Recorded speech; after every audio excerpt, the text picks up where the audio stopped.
No había ninguna duda de que Nina era hermosa. Atraía a la gente con su personalidad y su belleza. Su desaparición llama la atención de Henry Lee, un reportero del periódico San Francisco Chronicle.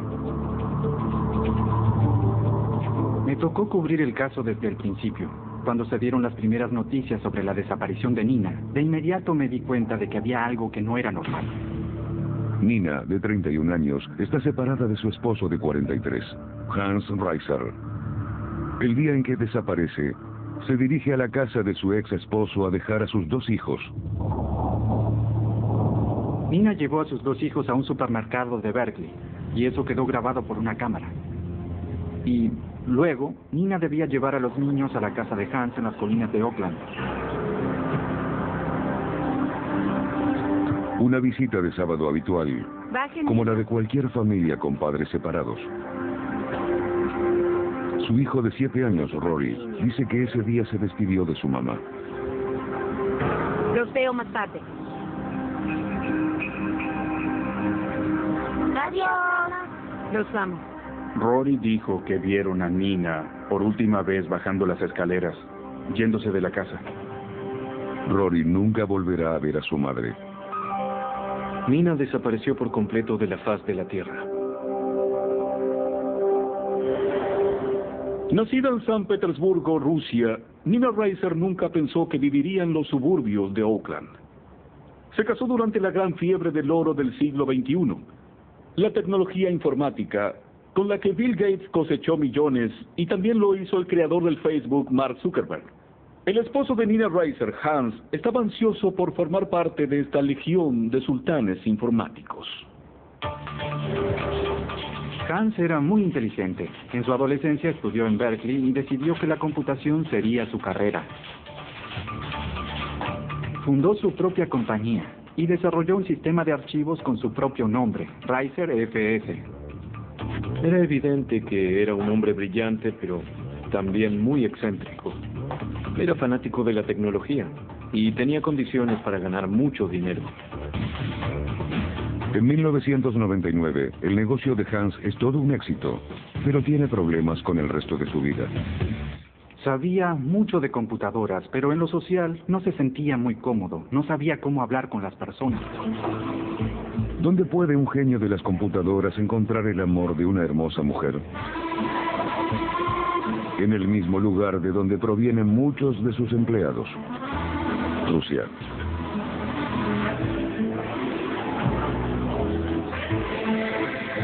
Cuando estaba en Rusia salía con muchas mujeres. La mayoría eran de catálogos. En una de las citas, Hans se enamora de la traductora, Nina. Es exótica, inteligente y hermosa. Su madre y su padre eran médicos de clase media y llevaban una vida acomodada en Rusia. Así que ella no estaba desesperada ni quería escapar de una situación horrible. Nina también es doctora y se propone ejercer su profesión en los Estados Unidos.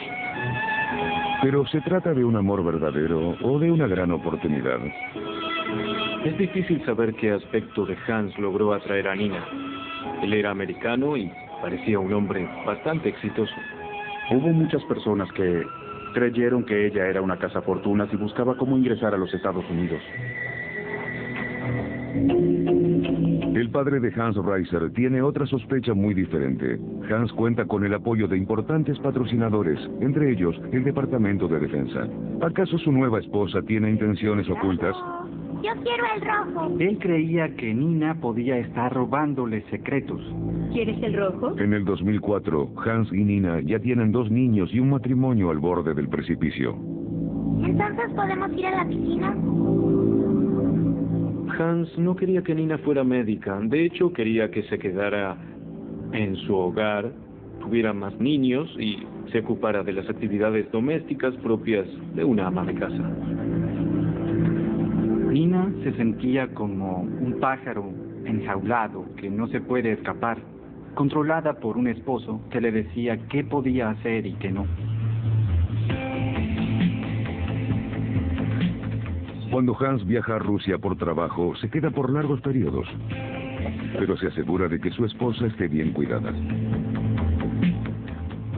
Dejaba a su mejor amigo a cargo de Nina y le daba instrucciones para ocuparse de ella y asegurarse de que no le pasara nada. Y ese fue el principio del fin. Hans regresa de Rusia y se enfrenta al peor miedo de cualquier hombre. Era mi mejor amigo. Tú nunca estuviste aquí. ¿Qué creías que iba a pasar? Su esposa y su mejor amigo en la cama. Luego de una amarga discusión, Nina pide el divorcio. Y no será una separación amistosa. Maldita desagradecida. Nunca hiciste nada bueno por nadie, solo por ti. Hans discutía con Nina por cada punto del acuerdo de divorcio cuando hablaban sobre lo que era mejor para los niños. Siempre fui un padre cariñoso, admítelo. Tú no sabes nada de cariño. Para Hans, la mayor preocupación es la crianza de su hijo, Rory. Nina no quería que Rory jugara con videojuegos violentos y Hans lo alentaba. Él creía que Rory era como él, perfecto. Que Rory necesitaba los mejores doctores, los mejores maestros, los mejores expertos de los que se pueda disponer. El 3 de septiembre del 2006, cuando Nina Reiser desaparece, la policía no tarda en golpear la puerta de su ex esposo. La policía estaba interesada en hablar con Hans para saber dónde estaba Nina porque él era la última persona que la había visto y podía tener información valiosa. Cuando le dicen que la madre de sus hijos desapareció, su primera respuesta es: hablen con mi abogado. No quería responder las preguntas de la policía. Era evidente que Hans no estaba dispuesto a cooperar desde el principio. ¿Tiene algo que ocultar? ¿O es víctima de una trampa? Nina estaba sana y salva. Y todo era parte de una gran conspiración para tenderle una trampa, acusarlo de homicidio y dejarle a ella la custodia de los niños de manera permanente en Rusia.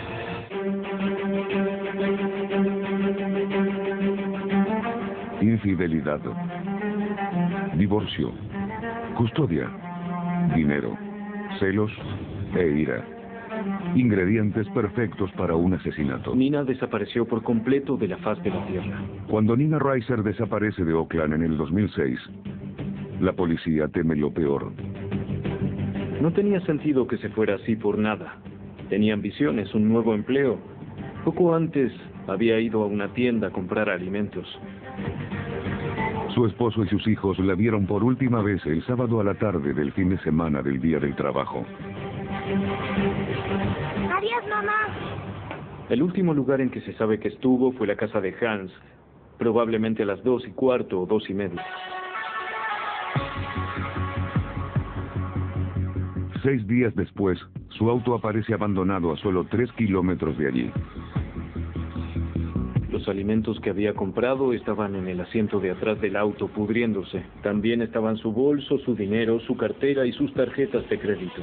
Y también su teléfono celular. Le habían quitado la batería. No es común que la gente salga por ahí con un celular sin batería. Sin la batería, el teléfono celular no puede ser rastreado. La policía se concentra entonces en el sospechoso principal, el ex esposo Hans Reiser. Concentra en el sospechoso principal, Hans Reiser. Hans no habla con la policía. Parece estar preocupado porque haya un pez gordo y peligroso detrás de él. Cuando se mezclan las conexiones rusas y los contratos de defensa, se obtiene una trama típica de una novela de espionaje de la Guerra Fría. Y en esta ocasión, Hans Reiser está actuando como si tuviese el papel principal.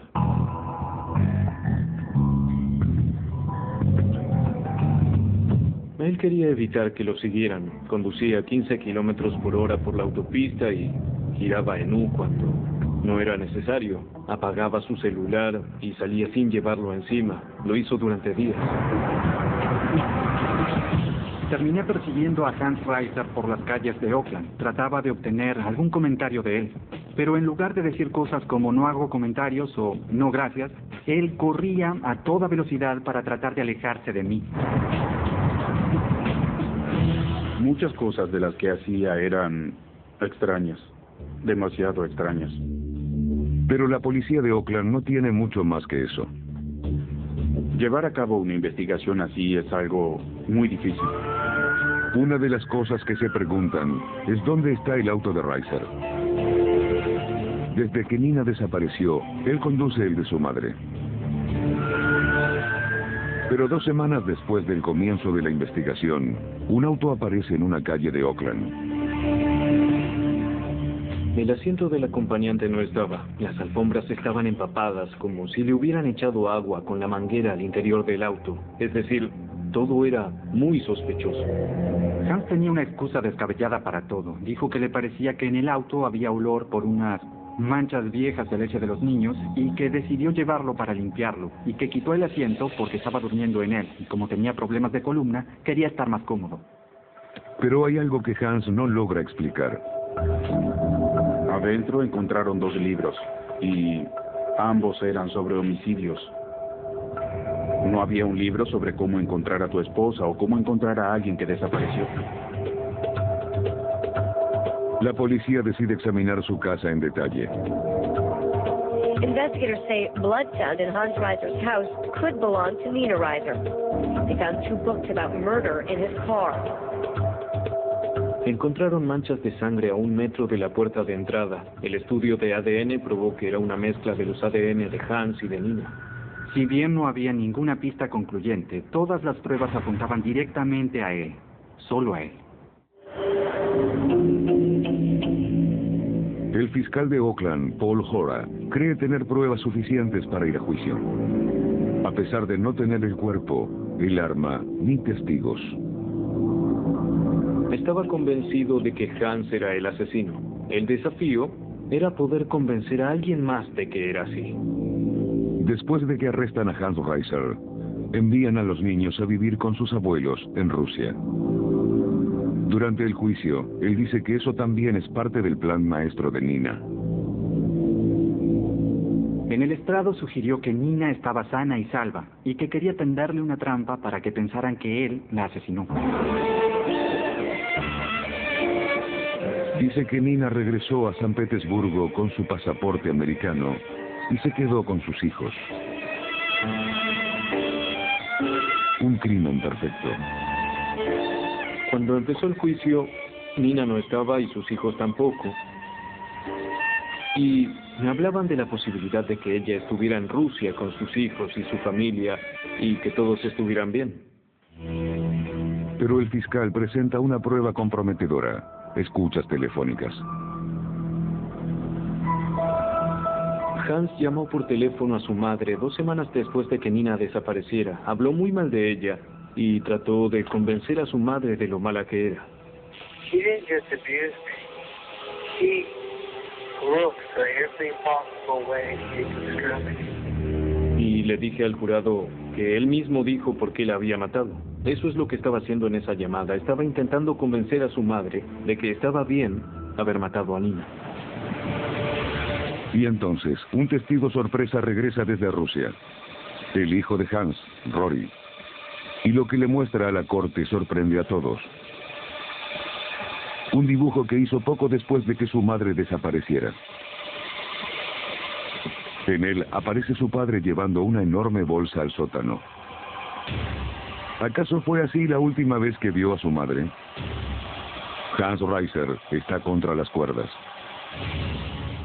Hans pidió subir al estrado a pesar del consejo de sus abogados. Durante 11 días, lo único que demostró fue pura arrogancia y puro ego. Subestimó la capacidad del jurado para ver la verdad y también subestimó el peso de las pruebas en su contra. Lo único que logró hacer fue convencer al jurado de que lo condenara. We, the jury, in the above entitled clause, find the defendant, Hans Reiser, guilty of El 28 de abril de 2008, Hans Reiser es declarado culpable de homicidio en primer grado. En California, la sentencia va de 25 años a cadena perpetua. Hans tendrá suficiente tiempo para pensar. Antes de la sentencia en julio, le ofrecimos un trato porque la familia de Nina estaba desesperada por recuperar el cuerpo y acordé que buscaría una condena por homicidio en segundo grado si me decía dónde estaba ubicado el cuerpo de Nina, si me decía cómo la había asesinado y si renunciaba al derecho de apelar. Finalmente, admitió haber asesinado a Nina. Su abogado, Hans, lleva a la policía hasta las colinas de Oakland, a menos de 1,5 kilómetros de su casa. La policía utilizó palas para cavar y encontraron un saco de dormir dentro de un hoyo. Y finalmente, cuando exhumaron el saco, encontraron el cuerpo de Nina adentro. El cuerpo de Nina Reiser está en un saco, al igual que en el dibujo de su hijo Rory. A cambio del trato, Hans cuenta la historia real de ese fin de semana del 2006. Dijo que Nina sí entró en la casa y que comenzaron a hablar sobre la separación. ¡Solo quieres llamar la atención! ¡Cállate! ¡Me llevaré a los niños! ¡Ni lo pienses! Los niños bajaron las escaleras ¡Estás loco!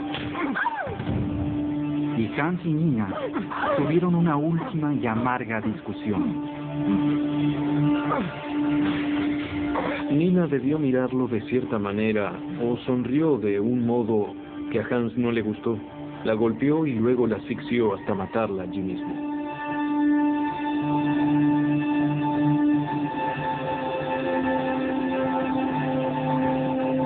Fue un ataque a sangre fría, muy cruel. Y lo más terrible de todo fue que pasó mientras los niños estaban en el piso de abajo. Y con su eficiencia característica, Hans se pone a trabajar en la oscuridad con una pala. Como si nada, metió el cuerpo de su esposa en un saco de dormir, lo arrojó en un hoyo, lo cubrió y fingió que nada había pasado. Estoy seguro de que nunca habríamos encontrado el cuerpo de Nina si no nos hubiera llevado hasta allí. Estaba en un lugar alejado con muchos arbustos y enterrada bien profundo. Nunca la habríamos encontrado solos, de ninguna manera. Presa de un sórdido sentimiento de culpa, Hans intenta sin embargo librarse de responsabilidad y explica el motivo del asesinato. Dice que Nina tenía un extraño trastorno psicológico que hacía que lastimara a sus hijos.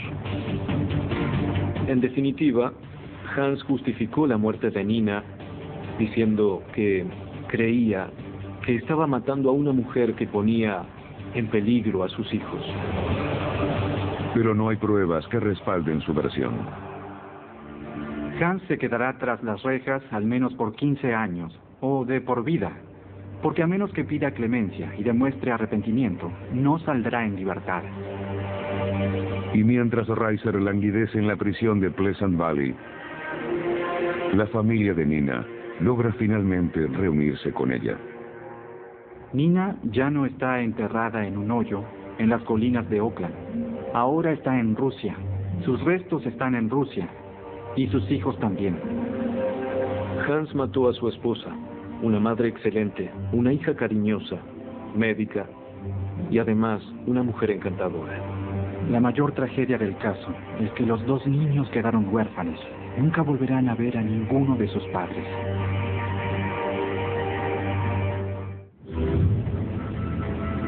Día de Acción de Gracias de 1992. Un domingo por la noche, en un suburbio al norte de Atlanta.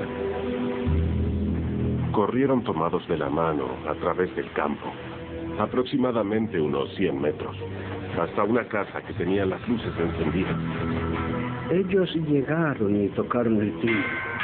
Un pastor cristiano que vive en las afueras recibe una visita sorpresa esa noche. 2 niños cubiertos de sangre. Niños, ¿qué pasa? ¿Qué están haciendo? Los niños lo llevan hasta una camioneta que está en un campo cercano. Cuando abren la puerta, cae el cuerpo de una mujer. Había mucha sangre. Todo era un horror. Era escalofriante. Le faltaba media cabeza. En 1992, la gente recibe disparos en las calles de Atlanta todos los días.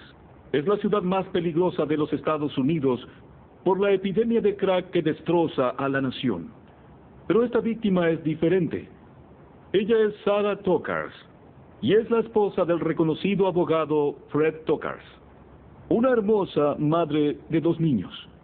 cuya muerte conmocionará a toda la ciudad por completo. Este caso llamó mucho la atención en el área metropolitana de Atlanta. Para la élite de Marietta, Atlanta, es un golpe difícil de comprender. Sarah Tokars pertenecía a su grupo. Si ella no estaba a salvo, ¿quién lo estaría? La gente temía por sus esposas y sus hijos. El esposo de Sarah, Fred, es un abogado influyente, relacionado con personas poderosas. Llegué a conocerlo y también su reputación. Fred era considerado muy astuto e inteligente. Conocía a mucha gente en el sistema judicial y político de Atlanta. Él era muy ambicioso. Fred trabaja en la fiscalía del distrito. Es el fiscal estrella, el hombre que apresa a los malos. Y Sarah lo admira. Era muy dinámico, un abogado joven y muy trabajador, con muchos contactos. Creo que eso fue lo que impresionó a Sarah. La familia de Fred era de clase media alta y la familia de Sarah tenía un buen pasar porque el padre era médico. Ambos tenían un buen pasar económico. Mira. 1, 2. Un abogado exitoso de una familia adinerada y una hermosa rubia, hija de un médico. La pareja perfecta para formar una familia perfecta. Se casan y tienen 2 hijos.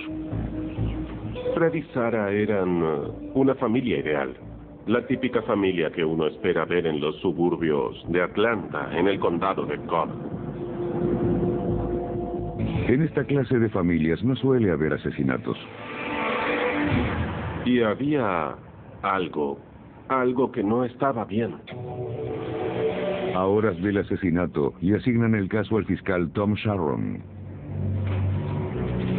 Lo primero que pensé fue que no se trataba de un vecindario donde hubiera muchos homicidios, y mucho menos dentro de un vehículo frente a 2 niños pequeños.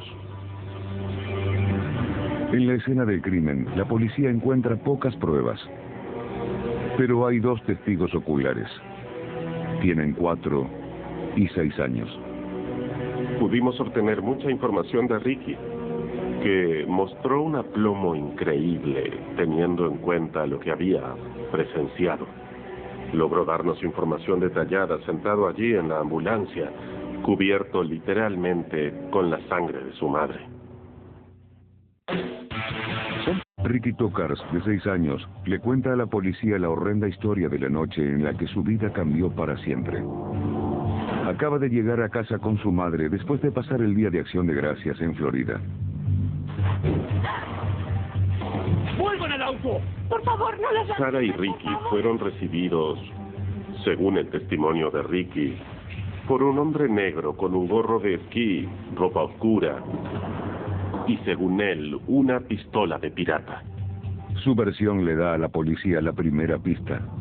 Cuando Ricky nos dijo que un hombre salió de adentro, la investigación se centró en la casa. ¿Se trataba de una invasión a la propiedad? ¿De un robo? Pero la alarma estaba desactivada y la puerta trasera no estaba cerrada con llave. Los intrusos entraron sin dificultades.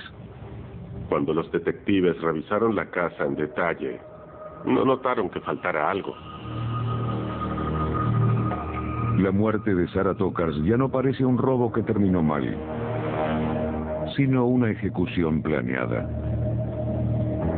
Alguien quería que Sarah Tokars muriera. La gran pregunta era, ¿quién querría que una simple ama de casa con 2 niños muriera? Mientras Sarah Tokars agoniza, su esposo Fred se encuentra en un viaje de negocios en Alabama. ¿Era él el verdadero blanco del asesinato? Como colaborador de la Fiscalía del Distrito, contribuyó a poner en prisión a varios criminales peligrosos. Los detectives querían una lista de los clientes o personas que, en su opinión, podían tener algo contra él. ¡Vuelvan al auto! ¿Acaso alguien trata de vengarse de la familia del fiscal? El pequeño Ricky Tokars podría tener las respuestas al revelar con valentía más detalles del asesinato de su madre. Hicieron 2 o 3 kilómetros por la carretera mientras Sara le rogaba al hombre de la pistola de pirata que no les hiciera daño ni a ella ni a los niños. Le decía que lo llevaría a donde quisiera, pero que por favor los dejara en paz. El hombre le pide a Sara que gire a la derecha. ¡Solo gira! ¡Gira! Sara se negó, según Ricky, y el arma se disparó. Su cuerpo cayó sobre el volante e hizo que el vehículo girara a la izquierda hacia un campo abierto. A Ricky le enseñaron que nunca se debe dejar el auto encendido. Y su madre no se mueve. Sabe que necesitan pedir ayuda. Se bajó del auto, le quitó el cinturón a su hermano, lo despertó y corrieron tomados de la mano por el campo. Pero ya es imposible ayudar a Sarah Tokars. Un acto de violencia al azar o un asesinato planeado. La policía solo cuenta con un niño de 6 años como testigo y ningún sospechoso en la mira. No teníamos a nadie por quien comenzar a investigar, ni alguien a quien interrogar. Hasta que aparece un hombre dispuesto a ayudar a los niños, a hacer justicia por su madre. Y me dijo, si alguna vez me pasa algo a mí, solo prométame. Prométame que irá a la policía y le dirá todo lo que sabe. Fue uno de los asesinatos más horribles por lo que pasó y por las circunstancias en las que pasó. Una madre cariñosa recibió un disparo frente a sus 2 hijos. ¡Muevan el auto ahora! Lo único que la policía sabe es lo que los niños contaron. Fue un hombre negro con un arma de pirata. Haz lo que te digo. Tanto su bolso como sus otras pertenencias estaban en el auto. Sabíamos que no se trataba de un secuestro o un robo. Si bien están presentes todos los signos de una ejecución planeada, la policía está desconcertada. ¿Por qué Sara? Pero parece que a ella no la tomó por sorpresa. Sabía que podía llegar ese día. Sarah Tokars me rogó que si alguna vez le pasaba algo, fuera a la policía y les dijera todo lo que sabía. El detective privado Ralph Perdomo fue contratado por Sara poco antes de su muerte. Sara llegó, se sentó y nos contó que intuía que su esposo la estaba engañando y que participaba en otro tipo de actividades. Aceptamos el caso y empezamos a trabajar. ¿Qué crees que pasaría si un argentino... Cuando Sara se enamoró de Fred, era un joven fiscal con ideales. Pero con el tiempo las cosas cambiaron. Fred tiene una nueva pasión, y para él es más importante que la justicia. No puedo decírtelo ahora. Fred necesitaba dinero, le gustaba llevar una buena vida, le gustaba gastar. Uno de sus socios me dijo que Fred adoraba el dinero. Lo único que le interesaba era el dinero. Solo eso. Nada más. ¿Entonces tendré ganancias en la mitad de tiempo? Le parecía que ya no ganaba suficiente dinero como fiscal. Sí, tendrás un poco ahora. Fred cambia de bando y comienza a trabajar como abogado, defendiendo a clientes de las zonas más turbias de la ciudad. Empezó a ejercer de forma privada. Representaba a narcotraficantes y a gente de mucho dinero, como dueños de clubes nocturnos, por ejemplo. Fred se convierte en el protector de los barrios bajos. Es el hombre al que acuden los criminales que necesitan un abogado creativo para salvarse. Y ahora Fred recibe un nuevo apodo, el hombre, y le encanta. Estoy seguro de que el club será un éxito. Bueno, gracias a ti lo será. Viajaba en limusinas y gastaba grandes sumas de dinero, mucho dinero. Tenía cuentas en el Caribe y frecuentaba muchos de esos clubes nocturnos donde se lavaba dinero. Era un cliente habitual de los clubs de strippers y de los espectáculos para adultos. Familia, cambio de planes. Debo ir a una reunión. Que tengan un buen día. Ese no es el tipo de matrimonio al que Sara aspiraba. Tenemos que hablar. Luego del nacimiento de su segundo hijo, Fred comenzó a distanciarse aún más de la familia. Me preocupo. Se suponía que pasarías tiempo con los niños.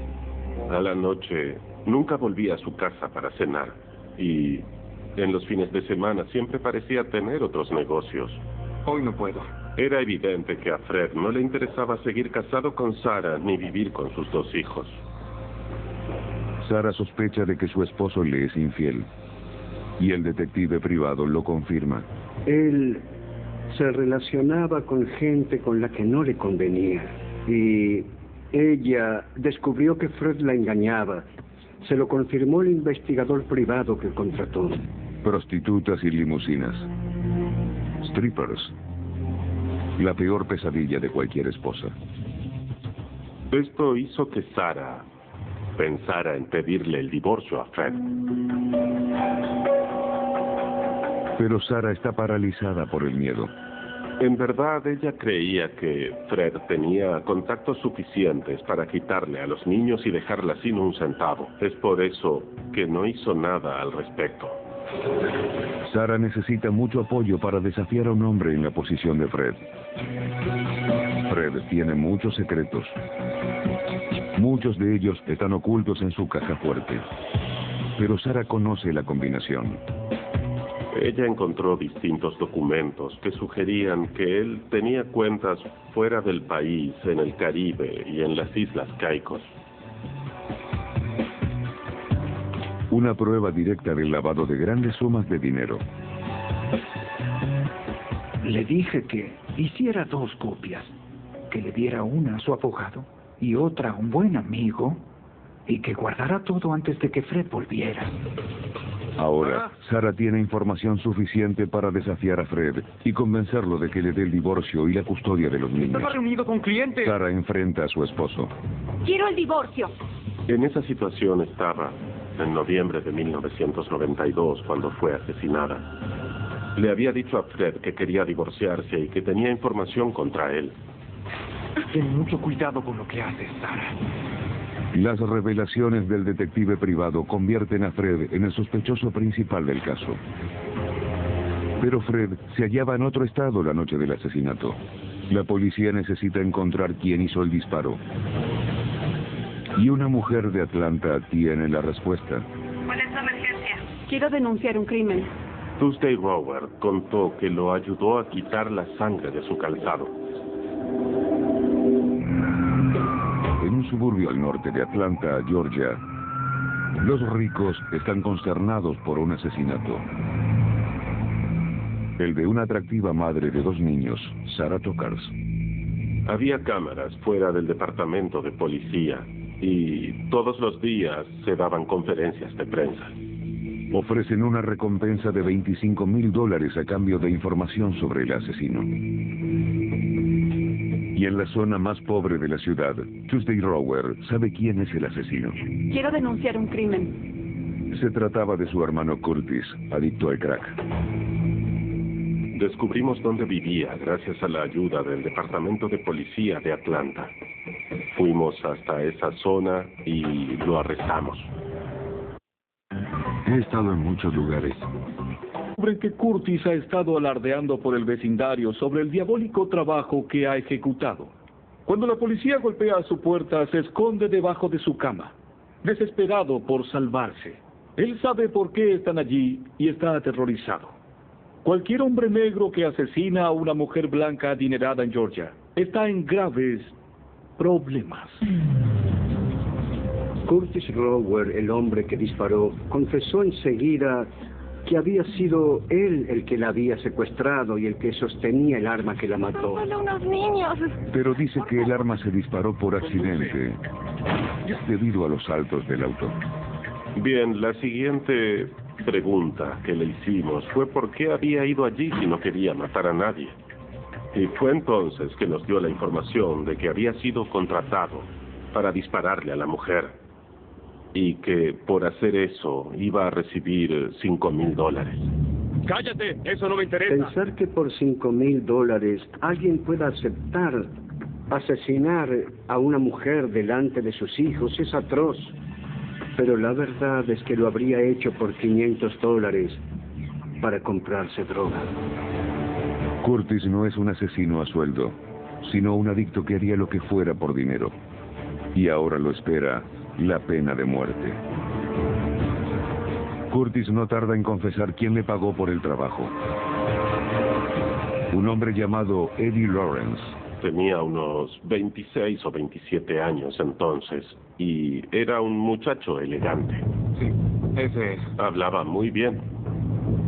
Es el doble de rápido. Tenía una firma inmobiliaria de reparaciones y reformas. Eddie Lawrence es un joven empresario muy ambicioso. Todos creen que llegará muy lejos.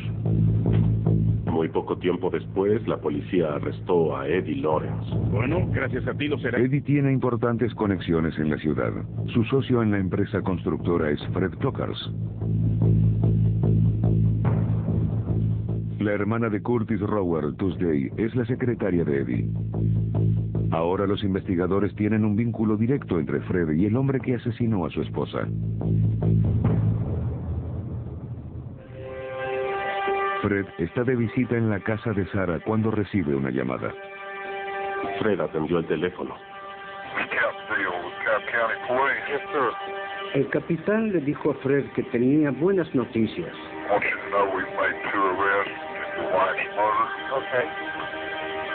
Una de ellas es su socio, Eddie Lawrence.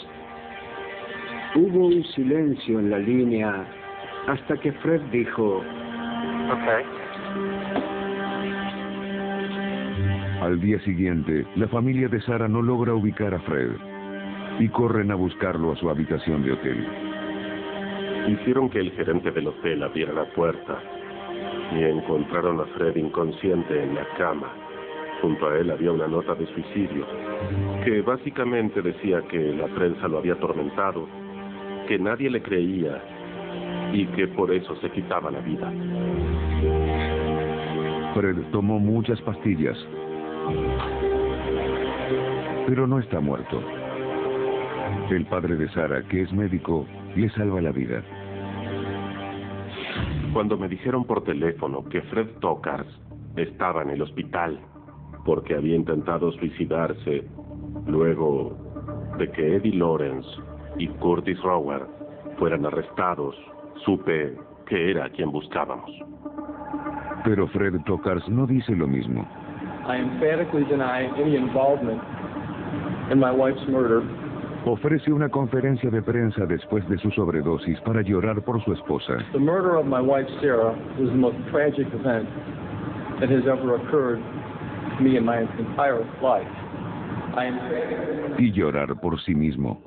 I became very depressed. I started to think of the lifestyle that I was losing, not only my wife, but my whole lifestyle.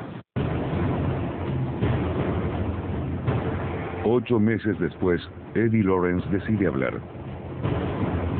Cuando supo que teníamos un caso en su contra y que pediríamos la pena de muerte, decidió cooperar y nos contó toda la verdad. Eddie le debía a Fred Tokars $70,000. Y si encontraba a alguien que matara a su esposa, Fred le perdonaría la deuda. Tenemos que hablar. Eddie también sabía todo sobre Fred y el lavado del dinero de las drogas. Eso hecho. Muy bien. En 1993, Tokars es declarado culpable de chantaje y condenado a cadena perpetua sin opción de libertad condicional. Pero el estado de Georgia quiere que pague por el asesinato de su esposa y lo lleva a juicio en 1997. Si hay algún caso que merecía la pena de muerte, este es uno de ellos. Era un caso difícil desde el punto de vista de la fiscalía. Teníamos que lograr que confiaran en mentirosos y criminales. Pero un personaje de los barrios bajos de Atlanta ofrece un testimonio revelador. Una prostituta declaró en el juicio que una noche Fred la pasó a buscar en limusina. ¿Conoces a alguien que pueda deshacerse de ella? Durante el paseo que hicieron en la limusina, ella sabe demasiado. Le contó que ya no amaba a su esposa y que de hecho necesitaba deshacerse de ella. ¿Puedo averiguarlo? En marzo de 1997, más de 4 años después del crimen de Sarah, el jurado declara culpable a Fred Tokars. Evita la pena de muerte, pero le dan cadena perpetua. La familia de Sarah quedó destrozada porque no le dieron la pena de muerte. Querían que le impusieran la pena máxima posible. Una vez en prisión, Fred Tokars se convierte en informante y ahora se encuentra en el Programa Federal de Protección de Testigos. Su paradero exacto es un secreto de máxima seguridad. No existe nadie más bajo en el mundo. En realidad, es completamente inhumano. Era un tipo extremadamente egoísta. Lo que Sarah creyó que era una ambición saludable era en realidad codicia, afán de poder y riqueza. Desearía haber hecho más por ella. Yo, honestamente, desearía haber hecho más por ella.